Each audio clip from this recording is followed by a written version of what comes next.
नमस्कार दोस्तों, मेरा नाम है विशाल और आप सबका स्वागत है स्टॉक बॉक्स के share market finance and economic updates में। यहाँ पर दुनिया भर के मैं सारे इवेंट्स को डिस्कस करने वाला हूँ जो आपके फाइनेंसेस को इम्पैक्ट करते हैं। तो अगर आपको सीखना है कि आपको किस तरीके से दुनिया भर में होने वाले सारे जियोपॉलिटिकल से इकोनॉमिक इवेंट्स को कैसे इवैल्यूएट करना चाहिए और कॉज और इफेक्ट एनालिसिस करना चाहिए, तो आप इस वीडियो को अंत तक देख सकते हैं और इस चैनल को भी सब्सक्राइब कर सकते हैं। यहाँ पे मैं वो सारी न्यूज को पिक करूंगा जो आपके इनकम, आपके खर्चे, आपके इन्वेस्टमेंट्स की वैल्यू, इन्वेस्टमेंट की अपॉर्चुनिटीज और आपके बिजनेस या जॉब प्रोस्पेक्ट्स को भी इम्पैक्ट करते हैं डायरेक्टली या इनडायरेक्टली। तो शुरुआत करूंगा मैं आज के सबसे पहले आर्टिकल से, और आर्टिकल्स काफी सारे इंटरनेशनल हैं आजकल, क्योंकि हमारी लाइफ पर इस वक्त इंटरनेशनल इवेंट्स का ज्यादा इम्पैक्ट है as compared to domestic events. Domestic events अभी जो हो रही है वो ये है कि हम किस तरीके से रिएक्ट करेंगे इंटरनेशनल इवेंट्स को। जैसे ट्रंप अगर कुछ करता है आज, तो उस पर हम कैसे रिएक्ट करेंगे। चाइना कुछ करता है तो वहां हम कैसे रिएक्ट करेंगे। कोई अपॉर्चुनिटी क्रिएट होती है तो वहां हमारा रिएक्शन क्या होगा। हम रिएक्शनरी मैं कहूंगा फेज में इस टाइम पे, लेकिन जो लीड कर रहा है इस टाइम पे पूरी दुनिया में वो है Donald Trump, United states and China. तो यहाँ पर सबसे पहला जो आर्टिकल है वो चाइना के बारे में ही है। चाइना ने यहाँ पे क्या किया है, सबसे पहले हम पढ़ते हैं। चाइना ने हॉल्ट किया है orders of Boeing deliveries. Boeing आपको पता है कि दुनिया की बहुत ही जानी मानी एयरलाइंस की कंपनी है। ये एयरलाइंस मैन्युफैक्चरिंग करती है एंड चाइना ने ऑर्डर कर दिया है हॉल्ट बोइंग डिलीवरीज का। इसका मतलब क्या है, अब ये जानते हैं। चाइना ने ऑर्डर किया है अपने खुद के एयरलाइंस को, जो डोमेस्टिक एयरलाइंस है चाइना में, कि आप कोई भी डिलीवरीज मत लो बोइंग जेट्स की, in response to US decision to impose 145% tariffs on Chinese goods. तो यूएस ने 145% का टैक्स लगा दिया चाइनीज गुड्स पर। इसके बाद चाइना ने क्या कहा कि जितनी भी बोइंग एयरक्राफ्ट इंडिया में आनी है, सॉरी चाइना में आनी है इस वक्त, वो हम नहीं लेंगे आपसे। तो जो शेयर्स हैं बोइंग के, जो चाइना को सबसे बड़ा as a potential growth market देखता है यहाँ पे, और वहां जहां पर एयरबस डोमिनेंट पोजीशन होल्ड करता है, वो 2% नीचे थे बोइंग के शेयर से। मैं कहूंगा कोई खराब रिएक्शन ही नहीं था, 2% नीचे होना इज नथिंग। तो जो ग्लोबल एरोस्पेस इंडस्ट्री है यहाँ पे, ये middle of full blown tariff war में फंसी है इस टाइम पे, क्योंकि एयरलाइंस, आप ये देखो कि दुनिया में सिर्फ दो ही कंपनीज है जो एयरलाइंस बनाती है, बोइंग और एयरबस। एयरबस डोमिनेट करता है चाइनीज मार्केट को, बोइंग वहां पे मार्केट शेयर कैप्चर करना चाहता है, लेकिन अब क्योंकि यूएस टैरिफ्स लगा रहा है चाइना पर, तो चाइना ने कहा कि हम बोइंग के एयरक्राफ्ट नहीं लेंगे, आप पॉज कर दो सारी परचेज को। तो चाइना में टॉप 3 एयरलाइंस हैं, air China, China eastern airlines and China southern airlines. और इन्होंने प्लान किया था कि ये 45, 53 एंड 81 बोइंग प्लेन्स के डिलीवरी लेंगे रिस्पेक्टिवली बिटवीन 2025 से 2027 के बीच में। बीजिंग ने यह भी कहा है चाइनीज कैरियर्स को कि आप कोई भी एयरक्राफ्ट रिलेटेड इक्विपमेंट या पार्ट भी यूएस कंपनी से नहीं लोगे। तो जो इक्विपमेंट्स और पार्ट चाहिए होते हैं वो भी आपको यूएस से नहीं लेना है। एयरक्राफ्ट के सारे कंपोनेंट जो है इन्होंने पॉज कर दिए हैं when it comes to purchase. Chinese government ये भी कंसिडर कर रही है कि हम किस तरीके से असिस्टेंस दे सकते हैं एयरलाइंस को जो लीज करती हैं बोइंग जेट्स और जिन्हें अब हाई कॉस्ट फेस करना पड़ रहा है। तो ये रिटेलिएशन चाइना की तरफ से हमें देखने को मिल रहा है, जहां पे जितनी इंपोर्ट्स चाइना यूएस से करता है, कहीं ना कहीं चाइना भी उस पर रेस्ट्रिक्शंस लगाना चाहेगा और यूएस को हर्ट करना चाहेगा। और इसका एक सिंपल मैं कहूंगा, देखिए चाइना की स्ट्रैटेजी क्या है। चाइना स्पेसिफिकली आप देखो कि ऐसी जगह पे टारगेट कर रहा है कि उन लोगों को परेशान करने की कोशिश कर रहा है यूएस में स्पेसिफिकली, जो डोनाल्ड ट्रंप को जाकर प्रेशराइज करें कि आप ये टैरिफ्स वापस लो, नहीं तो हमारे बिजनेस को देखो कितना लॉस हो रहा है। तो कहीं ना कहीं चाइना की स्ट्रैटेजी ये है कि ये जो डोनाल्ड ट्रंप का वोटर बेस है उसे भी परेशान करने की कोशिश करे। तो चाइनीज यहाँ पे देखो क्या प्लान कर रहे हैं, ये उन सेक्टर्स को टारगेट कर रहे हैं स्पेसिफिकली जहां पे वो लोग काम करते हैं जो डोनाल्ड ट्रंप के फैन है, जो डोनाल्ड ट्रंप के फॉलोअर्स हैं, उसके कोर वोटर्स हैं। तो उन्होंने एग्रीकल्चरल आउटपुट्स पे भी काफी टैक्स लगाया है यहाँ पे। तो कितने क्लेवरली ये लोग आप देखो इंटरनेशनली चलते हैं, सिर्फ इकोनॉमिक पॉलिसीज नहीं। आप ये देखो कि जियो पॉलिटिक्स और ओवरऑल जो इंटरनल पॉलिटिक्स है वो भी अच्छे से स्टडी किया जाता है किसी भी इकोनॉमिक पॉलिसी को बनाने से पहले भी। तो यहाँ पे जो हॉल्ट है डिलीवरीज में, यहाँ पे एक बहुत बड़ा सेटबैक होगा बोइंग के लिए। बोइंग ऑलरेडी बहुत सारे सेटबैक्स है बोइंग के लिए, वो हम अलग से डिस्कस करेंगे। काफी सारे स्कैंडल्स में बोइंग फंसा रहा है यहाँ पे। तो इस टाइम पे टिट फॉर टैट टैरिफ्स चल रहा है पूरी दुनिया भर में, एंड जो दुनिया की दो सबसे बड़ी इकोनॉमीज हैं वो काफी सारे रिस्क पैदा कर रही हैं पूरी दुनिया में।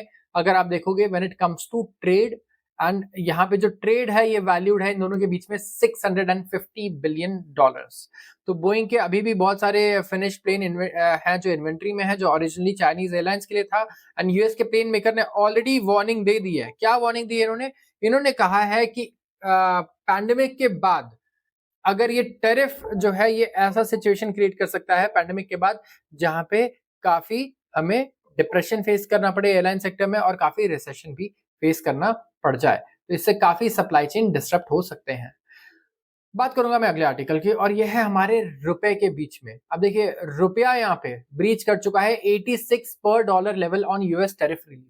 तो साल की शुरुआत से एक बार देखते हैं, जिन लोगों को अभी नहीं पता होगा, जो अभी न्यूज़पेपर मेरी वीडियोस देखना शुरू कर रहे हैं, मैं बता दूं कि रुपया लगातार कमजोर हो रहा था। अगर आप दिसंबर, जनवरी, फरवरी, मार्च देखोगे तो one of the worst months थे। न्यूज चैनल्स पे लगातार आ रहा था कि रुपया किस तरीके से लगातार कमजोर हो रहा है।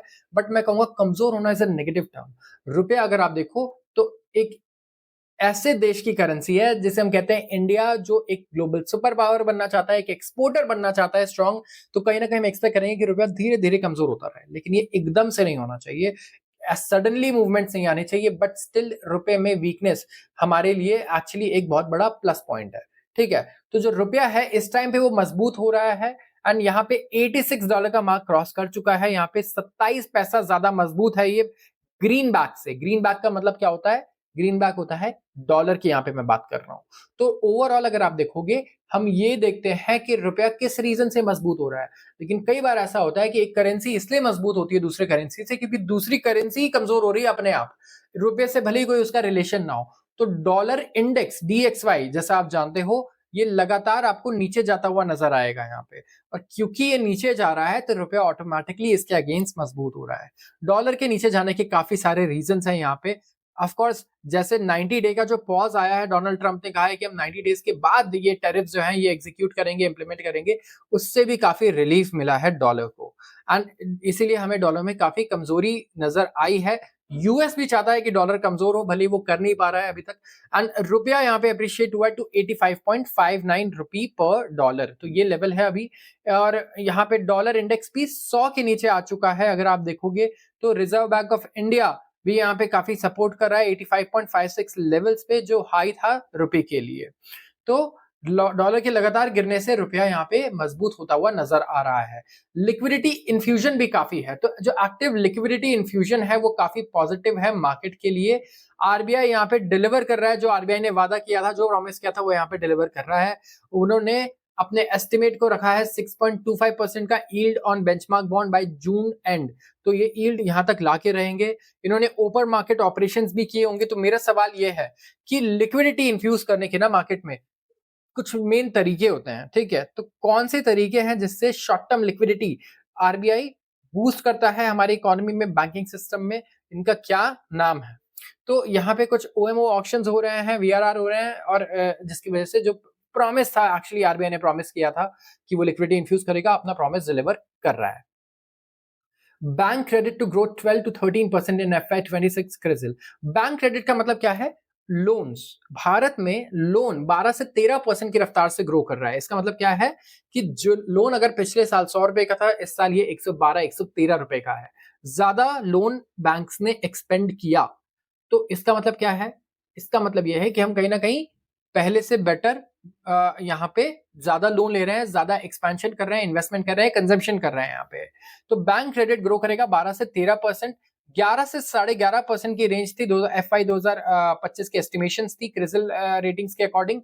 तो यहाँ पे लोन को सपोर्ट करने के लिए तीन चीजें हैं। भारत में जो लोन ग्रोथ है, सबसे पहले तो रेगुलेटरी मेजर्स आए हैं वो, दूसरा कंजम्पशन, जो टैक्स कट हुआ है इस बार और इनकम टैक्स स्लैब चेंज हुआ है, इसके वजह से लोन लोगों का कहना है कि ज्यादा बढ़ रहे हैं क्योंकि लोग ज्यादा कंजम्पशन कर रहे हैं। और तीसरा, यहाँ पे जो ब्याज दर घटे हैं, आरबीआई ने इंटरेस्ट रेट्स को कम करना शुरू किया है, तो ऑफकोर्स जब सस्ता लोन होगा तो लोन लोग ज्यादा क्यों नहीं लेंगे, और बिजनेसेस भी ज्यादा लोन लेंगे, राइट। अगर मैं कहूँ आप ऐसा बिजनेस करो जहां आप 10% उधार लो, 100 करोड़ रुपए उठाओ और 15% भी कमाओ, तो 5% आपकी जेब में आएगा, राइट। लेकिन अगर यही 10% से ब्याज गिर करके 8% हो जाए, तो आपको फिर ब्रेक इवन करने के लिए सिर्फ 8% ही कमाना है। तो कहीं ना कहीं आप रिस्क ज्यादा लेने की कोशिश करोगे ऐसे वक्त में, और यही रीजन है कि यहाँ पे लोन ग्रोथ हमें नजर आ रहा है। लोन ग्रोथ एक बहुत इंपॉर्टेंट इंडिकेटर है किसी भी इकोनॉमी में। जब इकोनॉमी एक्सपैंड करती है, जीडीपी बढ़ता है, तो लोन साथ साथ उसके कदम से कदम मिलाकर बढ़ता है। इसलिए क्रेडिट ग्रोथ का नीचे जाना बहुत ज्यादा नेगेटिव होता है किसी भी इकोनॉमी के लिए। बहुत बुरे कॉन्सिक्वेंसेस हमें देखने को मिलते हैं जब भी क्रेडिट ग्रोथ नेगेटिव जाए। अब बात करूंगा मैं अगले आर्टिकल की। Multi billion dollar exodus hits China's ETFs. ETFs क्या होता है सबसे पहले मैं बता देता हूं। देखो, अगर आपको नहीं पता है तो आपको बिल्कुल पता होना चाहिए। इट्स नॉट एन एक्सक्यूज कि आप आर्ट्स बैकग्राउंड से हो, साइंस बैकग्राउंड से, किसी और बैकग्राउंड से हो। ईटीएफ होते हैं एक्सचेंज ट्रेडेड फंड्स। ठीक है, तो शेयर बाजार में आप कोई भी शेयर इंडेक्स खरीदते हो, अगर इंडेक्स में पैसा लगाते हो तो आप सिंपल एक एक्सचेंज ट्रेडेड फंड ले सकते हो जो किसी भी दूसरे सिक्योरिटी को मिरर करता है। मिरर करने का मतलब क्या है? आज गोल्ड मान लीजिए 90,000 रुपए चल रहा है, तो अब मैं गोल्ड में मुझे इन्वेस्ट करना है तो मैं ब्रिक्स लेके कितने रखूंगा अपने घर पे? वेकेशन पे जाने में भी मुझे टेंशन होगी, बैंक के लॉकर में भी फुल गारंटी नहीं है। तो मैं क्या करूंगा? 90,000 रुपए जो मुझे गोल्ड मिल रहा है, मैं उसका एक ईटीएफ खरीदूंगा। तो ईटीएफ क्या है? ईटीएफ भी मुझे 90,000 रुपए के रेट से अगर मैं खरीद रहा हूं आज, तो मुझे इतने पे मिलेगा वो। मैं ईटीएफ 50-100 रुपए का भी खरीद सकता हूं, और यहाँ पे ये मिरर करेगा। तो गोल्ड अगर 90,000 से 1 लाख हो गया तो आपका ईटीएफ भी 90,000 से 1 लाख हो जाएगा। 80,000 हो गया तो 90,000 से 80,000 हो जाएगा। या आपको घर पे रखने की जरूरत नहीं, आपके डीमैट में स्टोर्ड है, बिल्कुल सेफ है। आपके फोन पर आप इसे हमेशा चेक कर सकते हो। 1% की भी चेंजेस आती हैं तो आप चेक कर सकते हो। वैसे अगर आप निफ्टी, सेंसेक्स कुछ भी अगर बाय सेल करना चाहते हो, या अलग अलग यूएस मार्केट्स में इन्वेस्ट करना चाहते हो, चाइनीज मार्केट में इन्वेस्ट करना चाहते हो इंडिया से, तो आप सिंपल ईटीएफ बाय कर सकते हो। तो आई होप कि आपको थोड़ा बहुत समझ में आया कि ईटीएफ क्या होता है। ईटीएफ मिरर करता है किसी भी सिक्योरिटी को, उसका एक अंडरलाइंग होता है ईटीएफ के लिए। जैसे चाहे वो निफ्टी हो सकता है, गोल्ड हो सकता है, सिल्वर का भी ईटीएफ है। तो आप डीमैट फॉर्म में स्टोर कर सकते हो किसी भी एसेट को, अगर आप ईटीएफ परचेस कर रहे हो। अब इन्वेस्टर क्या कर रहे हैं? चाइनीज ईटीएफ को डंप कर रहे हैं। डंप का मतलब क्या होता है? देखिए, यहाँ पे मैं रिलेशनशिप्स की बात नहीं करूंगा। ऑफ कोर्स काफी सारे लोग यहाँ पे थोड़ा ट्रॉमेटाइज हो सकते हैं, लेकिन डंप का मतलब शेयर बाजार और इन्वेस्टमेंट के कॉन्टेक्स्ट में यह है कि आपको जो दाम मिल रहा है उस दाम पे आपने ढेर सारे शेयर बेच दिए, आपने पीछा छुड़ा लिया। तो डंप टर्म यूजुअली न्यूज़पेपर्स में तब यूज किया जाता है जब ऐसा होता है कि भाई लोग जो है शेयर से पीछा छुड़ा रहे हैं। और यहाँ पे चाइनीज स्टॉक्स अगर आप देखोगे, ये पूरी दुनिया के मतलब मैं बोलूंगा फंड मैनेजर्स एक टाइम पे बोल रहे थे कि इंडिया का शेयर बाजार नीचे जा रहा है क्योंकि चाइनीज स्टॉक मार्केट बड़ा सस्ता है, बड़े अट्रैक्टिव वैल्यूएशंस पे मिल रहा है। और वो वैल्यूएशंस अब और अट्रैक्टिव हो गए, लेकिन जब जरूरत से ज्यादा अट्रैक्टिव हो जाता है ना, तो लोग उसे बेचना शुरू कर देते हैं। चाइना में वही हमें देखने को मिला। तो काफी मैं बोलूंगा टाई टाई फिस हुआ है यहाँ पे। जितने भी इन्वेस्टर्स थे जो भी शिफ्ट कर रहे थे इंडिया से कैपिटल चाइना में, यहाँ पे अब आगे तो कुछ समझ ही नहीं आ रहा कि चाइना में क्या होने वाला है। तो चाइनीज स्टॉक जो है रिकॉर्ड पेस से नीचे जा रहे हैं। दुनिया की सबसे बड़ी इकोनॉमीज एक दूसरे के साथ फेस ऑफ कर रही हैं, और लगातार जो US listed emerging market ETFs हैं, इनमें से आउटफ्लो आ रहा है। मतलब कि अगर आप देखोगे तो 5.57 बिलियन डॉलर्स का आउटफ्लो आ चुका है 11 अप्रैल तक। ठीक है, और 3.69 बिलियन डॉलर्स ये सिर्फ चाइना से भी निकला है। तो चाइना से पैसा बल्क में बाहर निकल रहा है। इस टाइम पे लोग चाइना के शेयर्स को बेच रहे हैं। तो बेच कैसे रहे हैं? ईटीएफ के थ्रू। ईटीएफ क्या होते हैं? ट्रैकर्स होते हैं, वो ट्रैक करते हैं किसी भी अंडरलाइन को। जो कॉम्बिनेशन है, एक तो टैरिफ एस्केलेशन का, इसके अलावा चाइना के जो एरियाज हैं, और मतलब बहुत सारे ऐसे फैक्टर्स हैं जो अनसर्टेनिटी क्रिएट कर रहे हैं when it comes to investments in China. तो इस टाइम पे कहीं ना कहीं ये बहुत बड़ा रीजन है कि सब लोग अभी चाइना से दूर रहना चाहते हैं। एंड जब तक कि ये सिनारियो ऐसा ना हो जाए कि यहाँ पे क्लैरिटी आ गई है या फिर दोनों के रिलेशंस काफी कॉर्डियल हो गए हैं, तब तक चाइना में हमें ऐसी बिकवाली देखने को मिलती रहेगी। बात करूंगा मैं अगले आर्टिकल की, और यह है OPEC cut can get India up the pecking order. Pecking order की बात कर रहे हैं हम यहाँ पे। तो ये बेसिकली एक फूड चेन है, राइट? फूड चेन में ऐसा होता है कि एक प्रेडेटर है, एपेक्स प्रेडेटर, उसके नीचे एक और, उसके नीचे एक और, उसके नीचे एक और, एंड जो टॉप पे है वो सबका शिकार करके खाता है। सेकंड लास्ट है वो पहले फर्स्ट के अलावा सबका शिकार करके उसे खाता है। तो यहाँ पे पैकिंग ऑर्डर भी इस तरीके से है कि organisation of petroleum exporting countries जो है, जो पेट्रोल और डीजल और क्रूड ऑयल बेसिकली एक्सपोर्ट करते हैं, वहां पर इंडिया की इंपॉर्टेंस काफी बढ़ रही है। अब इंडिया की इंपॉर्टेंस क्यों बढ़ रही है पहले से ज्यादा? ओपेक ने सबसे पहले तो कट किया है अपना ऑयल डिमांड ग्रोथ। ओपेक का ये कहना है कि देखो, जो ऑयल की डिमांड है ना, कच्चे तेल की डिमांड, इसमें ज्यादा कोई ग्रोथ अच्छी नहीं रहने वाली है। प्रोजेक्शन जो है हमारा 1.3 मिलियन बैरल्स पर डे का है। और इसमें सिंपल जो हाइलाइट्स हैं वो ये कहते हैं कि जो ग्लोबल ट्रेड वॉर है, इससे कहीं ना कहीं काफी प्रॉब्लम्स रहेंगी सारी कंट्रीज में। लेकिन एक कंट्री के अलावा, एक कंट्री है इंडिया, जिसका नाम है, जो मेजर इकोनॉमी है, ये ग्रो करने वाली है इर्रिस्पेक्टिव की ट्रेड वॉर चल रहा है नहीं चल रहा है। तो जो वीक एनर्जी मार्केट है, यहाँ पे हमारे इससे ग्रोथ के ऑब्जेक्टिव्स और बेटर होंगे। आप ये देखो कि जैसे-जैसे कच्चा तेल और सस्ता होता रहेगा, इंडिया तो ग्रो कर रहा है और उससे कच्चा तेल सस्ता मिलेगा तो बहुत फायदा होगा। हमारे करेंसी को बेनिफिट होगा सबसे पहले, हमारे इंडस्ट्रीज जो रॉ मटेरियल की तरह 90% इंडस्ट्रीज कच्चा तेल यूज करती हैं एज अ रॉ मटेरियल, ठीक है? चाहे वो क्लीन एनर्जी, मैं कहूँगा 99% कहना चाहिए, चाहे वो क्लीन एनर्जी की कंपनीज हो, वो भी कच्चा तेल यूज करती हैं। तो यहाँ पे या फिर ऑयल प्रोसेस फॉर्म में यूज करती हैं ऑफ कोर्स। तो कहीं ना कहीं बहुत इंपॉर्टेंट है हमारे ग्रोथ के लिए। एंड अगर इसी तरीके से कच्चे तेल के दाम नीचे रहेंगे तो इससे भारत को बहुत फायदा होगा, हमारे करेंसी को भी, हमारे कंपनीज को भी कॉस्ट रिडक्शन भी हमें देखने को मिलेगा। तो यहाँ पे जो लो क्रूड इंपोर्ट प्राइसेस हैं, इससे इंडिया अपना करंट अकाउंट बैलेंस मैनेज कर पाएगा, क्योंकि हमें ओवरऑल डॉलर कम, आप समझो कि परचेज करने होंगे, एक्सपोर्ट उतना भी रह जाए और इंपोर्ट कम हो जाए तो कहीं ना कहीं बहुत बेनिफिट मिलेगा, हमारा जो डेफिसिट है वो भी कम हो जाएगा। एंड जो एपेक्स बैंक है वो भी कैपिटल आउटफ्लो से बड़ी आराम से डील करेगा, जो डैम्पिंग रुपी वॉलेटिलिटी है उससे भी वो बड़े आराम से डील कर पाएगा। फिस्कल डेफिसिट अगर आप देखोगे तो इसे भी मैनेज करना आसान होगा। एंड यहाँ पे सब्सिडीज जो गवर्नमेंट पे करती है फर्टिलाइजर्स पे, वो भी इंटरनेशनल ऑयल प्राइसेस से टाइड होता है, तो उसमें भी काफी राहत मिलेगी। तो फर्टिलाइजर्स, इसके अलावा pesticides, chemical industry, manufacturing industry पूरी तरीके से डिपेंडेंट होती है क्रूड ऑयल पे। क्रूड ऑयल इतना इंपॉर्टेंट है हमारे लिए, इसलिए हम कहते हैं कि क्रूड ऑयल के बढ़ने से खाली हम जो पेट्रोल पंप पे पेट्रोल डलवा रहे हैं वो प्रॉब्लम नहीं है, या ट्रांसपोर्ट का कॉस्ट हमें प्रॉब्लम नहीं करता है हमारे लिए क्रिएट। प्रॉब्लम क्रिएट करता है कच्चे तेल बढ़ने से, कि जितनी भी चीजें हमारे इस टाइम पे आप देखो इस कमरे में मेरे पास जो है चीजें, 99% चीजों में कहीं ना कहीं क्रूड ऑयल यूज हुआ है डायरेक्टली या इनडायरेक्टली। तो ये बहुत ज्यादा इंपॉर्टेंट है और बहुत बड़ा कंपोनेंट है हमारे कॉस्ट का, हमारे इकोनॉमी में। इसके अलावा डोनाल्ड ट्रंप के कैंपेन में भी उन्होंने प्रॉमिस किया, वादा किया कि वो ज्यादा से ज्यादा क्रूड ऑयल प्रोड्यूस करेंगे, तो जिससे एक्सपेक्टेशंस यही है कि मार्केट में ओवर सप्लाई की सिचुएशन आ सकती है फॉर क्रूड ऑयल, और इंडिया के लिए ये बहुत बड़ा एडवांटेज होने वाला है। Auto and ancillary company share zoom on tariff reprieve hopes. Auto ancillary companies, इसमें काफी तेजी हमें देखने को मिली कल, और इसका एक सिंपल रीजन है। यहाँ पे जितनी भी ऑटो कंपनीज हैं या ऑटो कंपोनेंट्स बनाने वाली कंपनीज हैं, उनमें काफी अच्छा बाउंस बैक आया। तो इनके शेयर्स अचानक से क्यों बढ़ जाएंगे? सबसे पहले तो ट्रंप ने इंडिकेट किया कि यूएस एग्जेम्प्ट कर सकता है टैरिफ्स इंपोर्टेड व्हीकल्स पर और कंपोनेंट सेक्टर पर। क्यों? क्योंकि उसे करना ही होगा। एक कार बनाना, एक कंट्री बहुत, मतलब दुनिया की गिनी चुनी शायद एक कंट्री होगी जो पूरी तरीके से इंडिपेंडेंटली कार बना देती है, उसके कंपोनेंट्स बिना कहीं से इंपोर्ट किए।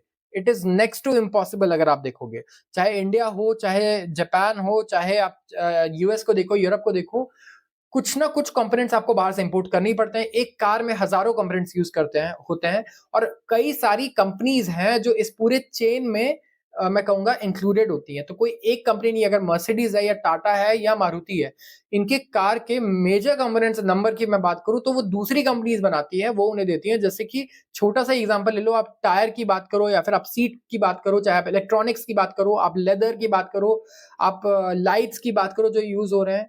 कई बार तो इंजन दूसरी कंपनी बना रही है, बॉडी दूसरी कंपनी बना रही है, जो स्टील है उनके लिए वो दूसरी कंपनी बना रही है। तो कोई कार कंपनी स्टील बैठ के थोड़ी मैन्युफैक्चर करेगी अपना खुद का, right? It doesn't make sense ना कि स्टील प्लांट है वहां से हमारे कार का स्टील आ रहा है, नहीं, आप स्टील कंपनी से परचेज करोगे, राइट? तो इसीलिए ये एक इंपॉर्टेंट पॉइंट रहने वाला है जिसे कंसिडर कर रही है ऑटो कंपनीज, और इसीलिए यहाँ पे हमें तेजी नजर आ रही है, और अच्छा खासा रिकवरी हमें देखने को भी मिला है ऑटो कंपोनेंट्स में। तो इसका मतलब ये नहीं कि अब ये बढ़ते ही रह जाएंगे, ये एक स्पेक्यूलेशन था, बहुत नीचे आ गई थी, शॉर्ट कवरिंग आ गई। एक दो दिन के मूवमेंट को ना आप एक्सप्लेन करने की ज्यादा कभी कोशिश मत किया करो मार्केट में। एक दो दिन की जो मूवमेंट्स आती हैं वो इमोशंस बेस्ड होती हैं, वो कभी भी लॉजिक बेस्ड नहीं हो सकती। हो सकता है कि कल को डोनाल्ड ट्रंप कुछ और बोल दे और ऑटो फिर से 10% गिर जाए। तो कभी भी स्पेक्यूलेशन को प्रिडिक्ट करना बेकार है। आप लॉन्ग टर्म सोचो थोड़ा सा, और लॉन्ग टर्म ऑब्जेक्टिव्स के हिसाब से आप चलो। तो आज के लिए बस इतना ही। अगर आपको वीडियो पसंद आई हो तो जरूर आप इसे लाइक करें और चैनल को सब्सक्राइब करना बिल्कुल ना भूलें। अगर आप रोज ऐसे वीडियोस को देखना चाहते हैं तो आप सबका बहुत बहुत धन्यवाद।